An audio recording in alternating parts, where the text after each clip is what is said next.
Students, ये video class 7th के लिए है एनसीईआरटी बुक से। इसमें फ्रैक्शन और डेसिमल का एक चैप्टर है। बच्चे कभी कभी फ्रैक्शन में कंफ्यूज हो जाते हैं।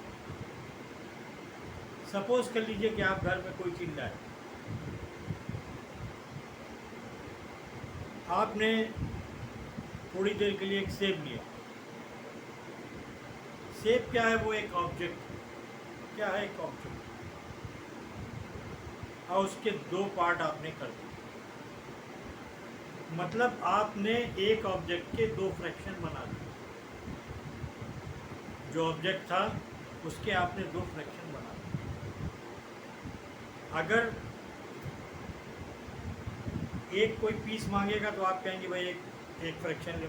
मान लो 4 पीस किए हैं तो आप एक फ्रैक्शन आप उसको दे दें। तो आपने उसको कितना दिया? 1 दिया। कितने? 4 पीस में से एक पेज दिया। 1/4 पार्ट आपने उसको, पूरे ऑब्जेक्ट का 1/4 1/4 पार्ट आपने 1/4 पार्ट आपने 1/4 आपने दे दिया। अगर मान लीजिए 4 पीस बनाए हैं तो आपने उसने कहा कि भाई 2 पीस दे दो, तो 4 पीस में से आपने 2 पीस दे दिए। तो 2/4 पार्ट आपने उसको जो है पूरे का 2/4 2/4 पार्ट आपने। तो ये कहलाता है फ्रैक्शन। किसी चीज़ को कई चीज़ों में डिवाइड कर देना, वो उस ऑब्जेक्ट का फ्रैक्शन कहलाता है। उस ऑब्जेक्ट का क्या कहलाता है? उस ऑब्जेक्ट का फ्रैक्शन। फ्रैक्शन का मतलब है न्यूमरेटर अपॉन डिनोमिनेटर। कहीं पर भी आप 5th 6th 7th 8th 9th 10th 11th 12th जहाँ तक जाएंगे, बात फ्रैक्शन की करेंगे तो फ्रैक्शन में दो ही चीज़ आती हैं, न्यूमरेटर अपॉन डिनोमिनेटर। अब देखिए, ये आपके पास एक ऑब्जेक्ट है। आपने इस ऑब्जेक्ट को 2 हिस्सों में बांटा और एक पार्ट, ये देखिए इसमें एक शेडेड है, इसमें देखिए 2 पार्ट शेडेड है, इसमें 3 पार्ट आपके, 1 पार्ट 2 पार्ट 3 पार्ट, तो 6 पार्ट है टोटल। तो आपके क्या पार्ट शेडेड है? इसमें 3। अब शेडेड पार्ट का अगर आप फ्रैक्शन की बात करें तो आप इसमें तो कुछ आप कहेंगे नहीं क्योंकि तो एक ही ऑब्जेक्ट है। तो अब आप इसकी अगर आप बात करें तो शेडेड पार्ट जो है पूरे का 1/2 शेडेड पार्ट जो है पूरे 2 पार्ट में से एक पार्ट जो है वो शेडेड है और वही उसका 1/2 उसका।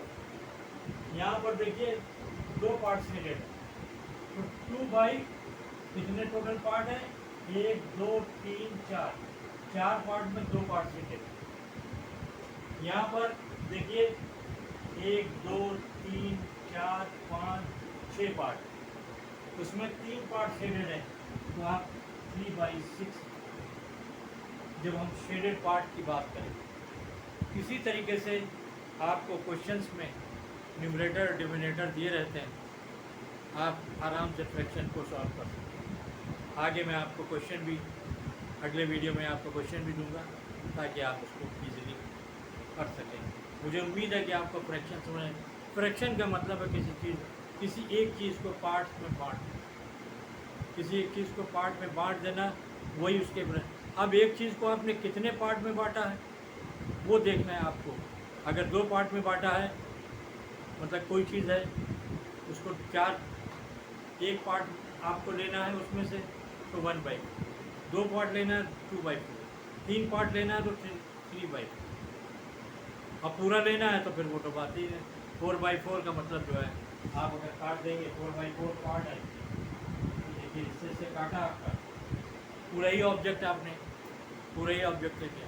उम्मीद है कि समझ में आया होगा, और ना समझ में आया हो तो कमेंट बॉक्स में आप कमेंट करें, हम आपको। Okay, thank you.